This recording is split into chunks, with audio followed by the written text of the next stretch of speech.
incentives to survive. And in that sense, if you look at what's happened in last year, we spent about 14,000 crores, almost $2 billion on climate change compensation or events arising out of climate change for compensation for farmers or urban citizens. So if this is the case, of course, we need green financing to come into a country like India where we are the industrial powerhouse, we are 1.3 billion people, and if we have to move ahead, we need to quickly transition into a green zone. We need to quickly transition from what we are today into something that is really climate friendly. And if we have to do that, we need to look around the world, bring in the best of ideas, the best of innovation, and the best of climate financing to support these ideas. Really. So that is how I look at it. And can you tell me a little bit more about some of the projects that you've got going on in Maharashtra in particular? Multiple projects. One of our flagship events right now that has been going on for a year is Maji Vasundhara. And what we intend to do through that is focus on the 5 elements of nature. And we're getting to start off with the governments really, the urban local bodies, the rural local bodies and state government to focus on our own carbon footprint and evaluate ourselves of how we're doing in terms of carbon footprints. So be it the energy sector, then we're trying to get most of our government establishments onto renewable energy, trying to move our basic lights onto LED lights or energy efficiency. We're looking at probably, tree plantations. Just last year, in about 8 months, we've planted about 2.2 million trees as urban forests. We've got almost 10,663 tons of compost generated. We are looking at rainwater percolation system or rainwater harvesting systems within our own compounds of government buildings. We're taking strides in terms of education of school children. We've made a syllabus with the UNICEF that we are soon bringing into our stream of education. So these are some of the things that we're really focusing on. But going beyond that, we've also got probably India's most progressive and dynamic electric vehicle policy. That is something in the flow. And another part being the renewable energy sector. So we're focusing on all sectors, really, all elements of nature to move forward. And that is what we look at as Maji Vasundhara. And what do you want to come out of COP26 for you sitting in Maharashtra in terms of the climate finance, clarity coming from governments there? I believe all the national governments, all the sub-national governments like us from COP26, we need to learn that this is a climate emergency. That is the first and foremost priority I have as a young person from, a global citizen. Two, of course, going beyond realizing what we have, we need to step beyond discussions into actions because the time to act is now. We do not have enough time to act. So that is the second thing. The third thing is we need to really reorient ourselves in terms of what we term as development to sustainable development. We need to pass every aspect of policy through a climate test because today, be it roads or building dams or airports or whatever, we need all these things. We need development. But if we have development, there is going to be climate change. If we have sustainable development, we're going to have climate change impact, mitigation and adaptation. I think that is what we need to think about. And four, of course, we need an equitable future because the countries least responsible for climate change are going to face the brunt of climate change the most. Countries will have large-scale migration. Agrarian economies are going to face huge impact on farming and agriculture. This is going to affect us all across the world unilaterally. And whatever scales of our economies, whatever scales of development or manufacturing or industrialization or financial prowess that all our countries have, we need to have equitable contribution to climate change action. And we need to support each other moving ahead. So we need to work shoulder to shoulder. Give me some examples of how you're working with businesses in particular on some of the projects that you mentioned or any others you'd like to bring out. We're starting small and we're going big as well at the same time. So one of the first things we're doing is we're ensuring that the discharge standards and the emission standards that have been set by our pollution control boards are being followed to the T, because quite honestly what happens is many times these are signed on paper and not followed. So we're not saying we're not going to industrialize. We're not going to move away from the industrial powerhouse or manufacturing powerhouse or the financial powerhouse that Maharashtra as a state is. We are crucial for the country in terms of finances or industries. But we need to ensure that the promises made in terms of emissions and discharge are followed. I think that is first. Two, we're looking at smaller habits being followed by the industries or the hotels or the hospitality sector trying to be having more green areas on their own complexes or compounds, or rainwater percolation, zero black water or grey water discharge, smaller habits like having sensors in office cabins that you don't really use on an every hour basis, or EVs to transport the workers from one place to another. So we're seeing that climate change is not really about movements like going and cleaning beaches. That is essential. But climate change action for every individual, be it in a big industry or a small hotel or a motel somewhere, starts from your own habits.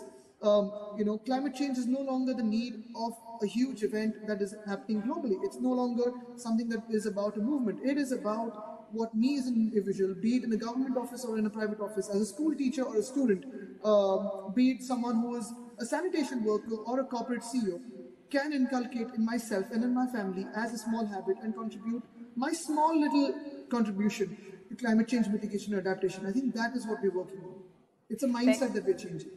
Thank you very much. Great to hear all of those examples. So let's widen out to include the rest of our panel. Thank you very much for joining me here. We've got virtually the head of Group Corporate Finance at Adani Group, Anupam Misra. Welcome. How are you doing today? Good, Eddie. How are you? Good. We've also got here in our studio the Global Vice Chair of Global Delivery Services at EY, Srini Rao. How are you doing today? Very well, thank you. Good. And also the CEO of Children's Investment Fund Foundation, Kate Hampton. Thanks for joining us. Thank you. Nice to be here. So, Anupam at Adani, let's talk to you a little bit. As a corporate, what are your views on funding the green projects? Do they make business sense now, or are there significant incentives still required? See, I think when you look at renewables, when you look at green infrastructure, I think it's the need of the hour. And as Aditya rightly mentioned, this is something that is not a responsibility at a government level. It is more a responsibility today at a corporate level, and going beyond the corporate, it is also a responsibility at the individual level as well as a citizen of the world. Now, coming back to how as a corporate we are looking to fund it, I think the market globally is very, very vibrant right now. And there are massive sources and pools of capital available. I'll give you a few examples. I mean, as a portfolio within Adani Group, we've done 3 green bonds in Adani Green Energy Limited. We've done a sustainability linked bond 144A regas issuance in Adani Electricity Mumbai Limited. We are in the works to do our first SEC registered issuance from Adani Green. So we're talking about at least $4 billion that we've raised this year. And there is a substantial pipeline that we have in the future as well for these issuances. Overall, to look at it, I think renewables as a business, green capex is something which does not require any incentive at this stage. It is something that makes natural sense. If you see how, if you take the example of solar power, in 2010, about a decade back, solar power was about 2.5 to 3 times, in fact, around 5 times the tariff that it is currently. So that means that with technology interventions, the tariffs have come down. And the same story will play out for hydrogen. The same story will play out for storage and few other sources. What that would mean is that energy no longer needs to be firm. It will your baseload power will become renewable power, and massive amount of investment as a group we are doing into this energy transition. Our chairman spoke about this in UK over the course of this week about commitment from Adani Group for investing $50 to $70 billion into the green infrastructure, which includes renewables, hydrogen, solar, wind, hybrids, and about 70% of the overall capex that we as a group will do will be coming in from this, from the renewable and green sources. So that's the kind of commitment we have to this sector. Our shareholders, our partners, our investors, all of them are fully 100% aligned on this front. And as a group, we have set up a capital management plan, which is also in alignment with this. So, yep, back to you. But overall, as I mentioned, it's we don't believe that it requires any incentives right now. Few adjustments here and there will ensure that the thrust that is there continues to remain over the course of the next decade. Thank you. Srini, tell me about your opinions on how we can continue to scale up climate finance. Well, just to reflect on Anupam's point, I really don't think there's very much fiscal room for, policy incentives, policy stimuli that can spur investments in this sector forward. There might be other mechanisms through which the corporate sector as a whole is asked and expected to assume some responsibility for channeling funding into, into climate finance overall. I think the scale of the climate finance problem is so unspeakably large at this point that even while we know some of the mechanics, the maneuvers, the tactics, and the implementation that we need to undertake, we're looking at a country that is still 70% powered by thermal and coal. And wind and solar, in cumulation and after many multiple years of effort, are roughly 4% apiece, and 80% comes from a collage of oil and hydrogen and other sources. The scale of the problem is as large as that. In 2015, when India was part of the discussion determining the capital needs for transformation over 15 years, the total aggregate capital requirement was established at $2.5 trillion, which in simplistic terms means about $175 billion a year. In the last 6 years, we have accrued about $20 billion of capital each year. And that's just significantly, subscale, given the scale of transformation that is required. And even within the 20 billion that's been gathered, 40% has come from the government and through government policy and government finances, 30% from the banking sector, 15% from the domestic private sector, and a bare 15% from multilateral funding agencies and FDI, which was established as the primary thrust of the capital infusion into India. So I think we're at a point where we need very, very significant and clear actions by the global community. Not that everything else is something that India will implement. We will need help in doing any and all of that. But the formulation of the problem needs to be more precise, I think, around where the deficiencies, the insufficiencies in capital flows are into the country to drive this change. Do you want to reflect on that, the scale of the challenge and where we need the money coming from? Yes, and before I do, I want to congratulate the Minister, because Maharashtra has been really exemplifying the kind of leadership we're seeing from very significant subnational actors. So congratulations to you. I think when it comes to scaling the finance, Sri mentions the lack of fiscal space, but I think it's worth reflecting on the fact that fossil fuels are still massively subsidized all over the world to the tune of trillions. And there are lots of stressed assets, fossil assets, including coal assets, which are now not really economic anywhere in the world, that are sucking up government money. So I think there has to be something said about not just focusing on funding the right things, but stopping funding the wrong things. And I think that applies to public finance as much as it does to private finance.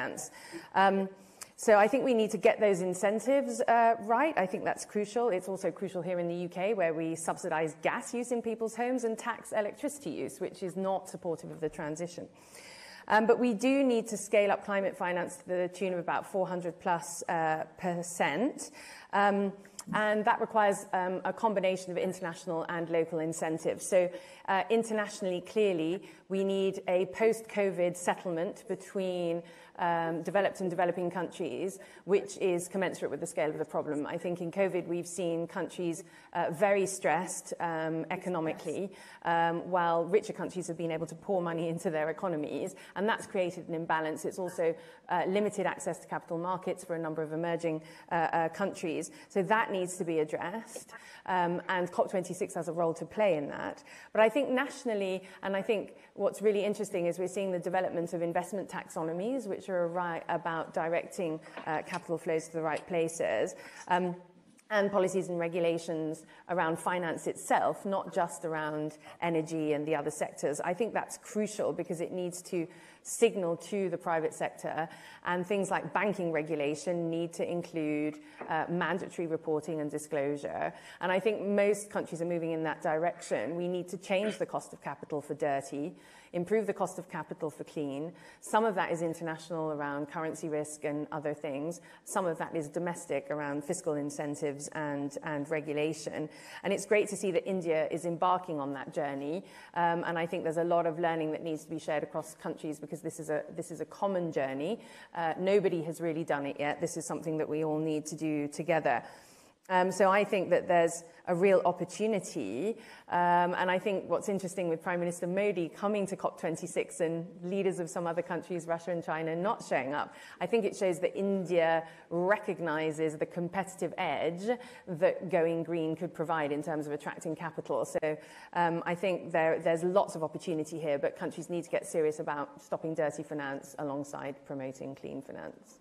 I like that idea of it being the competitive advantage. Anupam, let's come back to you for a moment just to reflect on anything you've heard here, the challenge around whether governments still have the ability to put more money into fiscal and whether we're still subsidizing these dirty industries too much and what could be done about that as well. No, I think the word we use is transition. So when we talk about transition, we have to look at it. The world is operating in a particular manner today. We have to get it somewhere in the next 5 to 7 years and then eventually go in a manner that it is sustainable. We have to also think of the fact that India today is, in terms of absolute emissions, it's standing at a particular pedestal, but when it comes to per capita emissions, India is also currently energy starved, right? There are still certain portions of the country which do not have access to electricity. So the problem in India is a little more complex than it is in other parts of the world. So it requires a very balanced approach. It requires an approach which does not result in, we saw what has happened in the past few weeks in the lead up to COP26 in Europe and as well as parts of China and India where energy prices shot up. So I think a very balanced approach has to come through. I 100% agree with the views presented on the panel here with respect to how that it is at this moment, it is now that we have to act. We have to make the cost of capital is going to be key here. When you look at any sort of breakup of cost of capital, it is related to factors like risk, and factors relating to risk will typically be like financial risk, interest rate risk, etc., exchange rate risk. Climate risk is something that needs to be introduced now into our models. And what that means is you make climate positive businesses a lower cost of capital. You have incentivized every business house in the world to go towards a business which has a higher return as compared to the cost of capital. So from that perspective, I think that is where the world should be looking at, and I think India is 100% in alignment with this government policy. As was mentioned earlier, COP21, the Paris Accord was when India basically in the past 5 years has showcased, the Indian government has showcased how we are taking this very, very seriously. Adani Green as a company, we came into existence in 2015 when we started our first project, which was then the largest solar project in the world. And today we are already almost close to 20 gigawatts operating capacity. So that tells you that a lot of business houses in the country, as well as a lot of players in India, in consonance with the government, have been taking these steps. So the question around cost of capital is paramount, and that's something that climate finance can do, and that is something is extremely important at this stage. So let's just come back to Maharashtra. Aditya, I wonder if you want to reflect on some of the things you've heard, the challenges presented by the incumbency of coal and dirty fuel, the challenge of extending electricity to people who haven't had it, and all the benefits that we know that it brings, combined with what you're doing around the green project and financing there. I wonder if you could give us some details. I think one of the points that I heard in this was very crucial is in terms of how much can we subsidize fossil fuel or non-green energy anymore. I think that is very, very crucial. The other is, of course, about reaching out to areas which not have been powered as yet. The opportunity lies really here, because if we can reach out with green energy to start off with, that is something that can be a huge stride for India. Because to be very honest, India is, of course, you've got a plethora of issues and you've got multiple opportunities in a country like India, because of course a huge population of 1.3 billion people, if we start moving towards a green world, the impact on the world by Indians will be huge. That is very, very important. And again, like I said, for us as governments, the key is we decide how to move forward in terms of sustainability. Now for Maharashtra, we've got 43 cities really signing up to the Race to Zero. That's 65 million people. That's almost equal to the population of France. Now think of it. Now if one state like Maharashtra with half its population that is equal to the size of France or the population of France moves towards Race to Zero, and in a country where urbanization is happening rapidly, we need to define what urbanization is. We need to define if urbanization is simply concrete roads and glass buildings and better homes, or do we have better standards of solid waste management, sewage water treatment plants, green energy, renewable energy. We also have electric mobility, 15-minute cities of walkability, pedestrianization, urban forests. If we can create an ideation on what urbanization really means for India, if we can create a whole plan of what the next 50 years for India would mean in terms of reaching out to the population that's not got access to development, yet gets access to sustainable development as a whole new triangle altogether, I think that for us could mean that is green development, and that is where really we see the future in.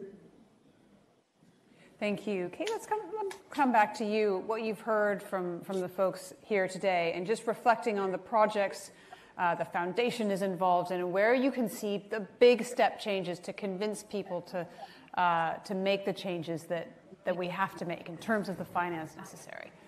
Yeah, I mean, I think a very important point has been made about social justice. We have to recognize that those with the most resources shoulder most of the burden, and indeed providing clean energy access to the hundreds of millions of people who currently don't have it has to be mission critical.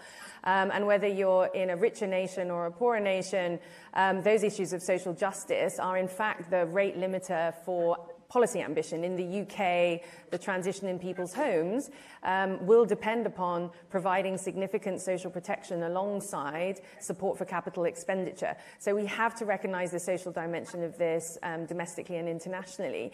And I think finance will flow with the right enabling environment. The world is not short of capital. The world is short of bankable projects and scalable infrastructure opportunities, which will transition in a transformative way. If we just keep going on incrementally, we will lose the 1.5 window, we will lose the 2-degree window, and that will have the worst impacts on the poorest. So I think in terms of finance, making sure that we're thinking about where are the investable propositions, what are the right incentives, what are the barriers. A lot of those barriers are political economy barriers, but a lot of those barriers are in regulation and in including financial regulation. So we give us some examples there. In terms of barriers, yeah, so for example, there's a lot of conversation at the moment around the role that corporates should play. And obviously there's climate regulation at the sectoral level, but should businesses be regulated to have mandatory 5-year plans that sort of mirror the 5-year plans that countries have been asked to deliver under Paris? And we've been pushing very hard for something called Say on Climate, which asks companies to develop plans. We've had about 3% of listed companies globally signing up for science-based targets, but only 1% actually have plans to follow that up. So a lot of companies are saying, yes, we're moving in that direction, but if you look at their capital expenditure, or indeed how their CEO is remunerated, or indeed how they're lobbying, it doesn't add up. So we need to make sure that near-term action is consistent with that long-term ambition. And it's not to discredit companies for signing up, but they need to act on it. So without the alignment between the long and the short term, we're not going to get there. But if it's not mandatory, the leaders will be out in front and will miss large chunks of each sector. So if you take what the World Benchmarking Alliance has recently done, for example, 85% of 100 oil and gas companies scored D or E using their assessment, and of 350 global ag and food companies, 50% don't even have a policy on avoiding deforestation. Wow. So in terms of what companies are saying versus what they're actually doing, there's a huge mismatch. So I think we're going to have to go beyond disclosure and target setting and go into really mandatory plans for businesses. And regulation has to come from government, however, right? That's right. That's right. And of course, it's a chicken and egg in the sense that governments are fearful of regulating unless businesses ask for it. And businesses won't move unless governments provide the right enabling environment. So we have to be able to break through that problem, and we need stronger partnership with business and government working with the leaders in each sector to identify what's possible. We've already got 57 Indian companies with science-based targets, and 24 Indian companies have made pledges on carbon neutrality. So what we need now is for those companies to think about how they develop plans, and as they do that, they will identify what are the barriers in terms of moving capital or moving technology from the lab into the market, and they'll be able to have a great dialogue with government about the kind of enabling environment they need. We need to unlock those conversations, very, very specific conversations around unleashing very specific parts of the transformation. At the moment, it's too high level, it's too long term. It needs to be near term, and it needs to be specific. So it sounds like businesses aren't necessarily taking the scale of the challenge enough, Srini. I think it's a mixed bag, Edie. So clearly there are some large companies. One is represented here. Large companies are taking this on seriously. There's been significant capital allocation into this space. There's also been a coalition of corporates that's been trying to act in this space. The scale of the problem, the asymmetry of the problem, doesn't lend itself to insular or even, sort of partially combined initiatives in the corporate sector to be able to resolve. The scale of the problem is of such immensity that I think it's going to take a lot more than just some good citizens, good corporate citizens, to be able to make the change. So tell me what you would like to see coming from COP26 in terms of some strong leadership or some incentives from government towards business. Yeah, so one is just the recognition that all of us are coming off COVID and all fiscal balance sheets are strained, not just India, but globally so. But developing nations, and India in particular, need a very organized, systematic, methodical, well-ornamented, financial scheme, whether through the multilateral development agencies or through private sector and FDI, in order to be able to catalyze the change. So the 70% in the thermal sector, which I spoke about, yes, of course, it's riddled with losses and it's hemorrhaging year after year. But there are millions and hundreds of millions of lives that rely on that economy. So it's not about just a clever stroke of the pen that fixes a fiscal policy, but there's human throbbing life in the power plants, in the livelihoods around those power plants. And I think we need a slightly more dexterous and skillful pair of hands in dealing with it. I don't think it's all policy. It's capital combined with a very, very well lubricated implementation plan. Can I ask our virtual guests to just reflect on what you've heard as well? In our time remaining, I'd love to hear about a project that you are most proud of, that you think exemplifies the kind of thing that can be done to meet the scale of the challenge, and one thing that you'd like very much to see coming from COP26. Let's start with our friend from Maharashtra, Aditya Thackeray. So what I hear from Mr. Rao and also Ms. Kate is, of course, in terms of two perspectives. One is from Mr. Rao, what we heard is in terms of, it's much more than just corporates or policies coming together. And of course, coming out of COVID, of course, all of us as governments or corporates or industries, all of us have a financial restraint and strain. But if we don't actually move towards climate change or, adaptation or mitigation feature, we're going to face many more epidemics and pandemics like this. And in terms of, like I said, our compensation given to farmers and urban areas just last year was almost $2 billion.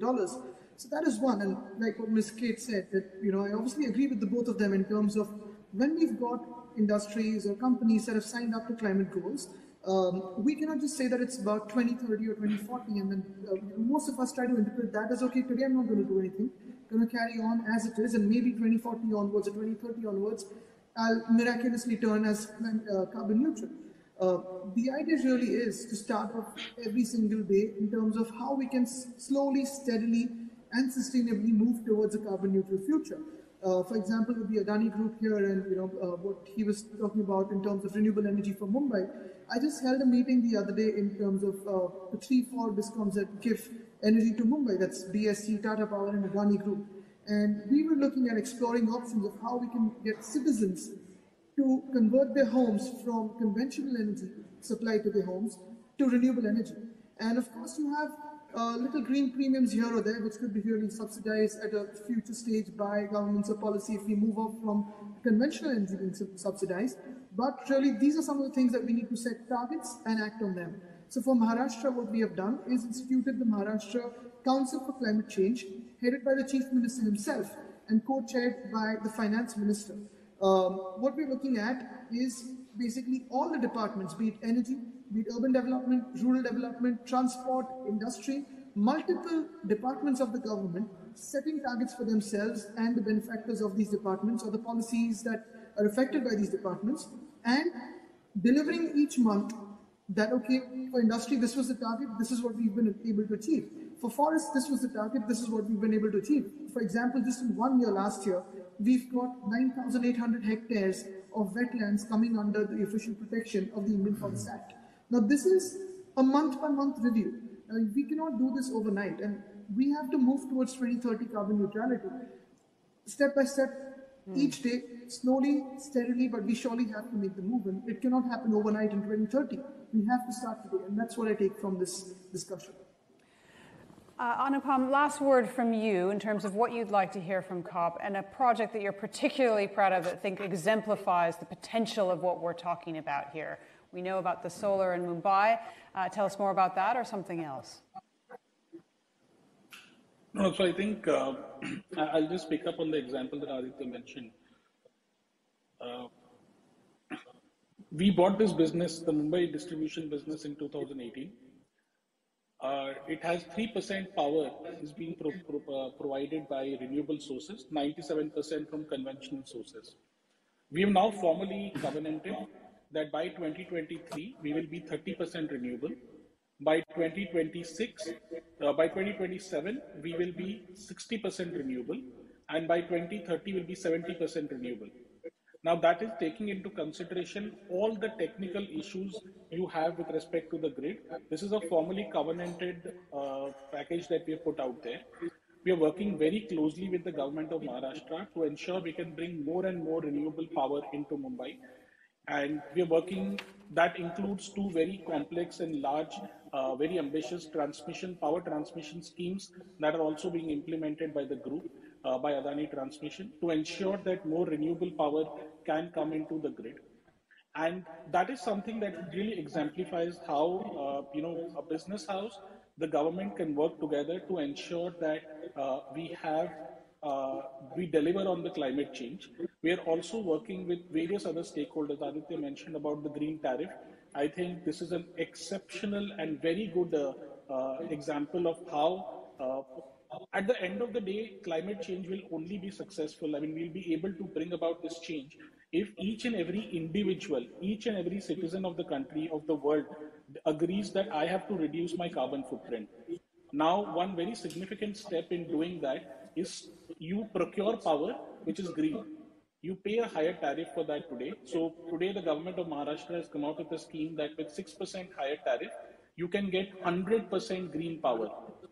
We, as one of the DISCOMs who are supplying power in Mumbai, have gone out and marketed the scheme. We are working with the various businesses. We're working with actually high net worth individuals and a lot of consumers in the city of Mumbai to do it.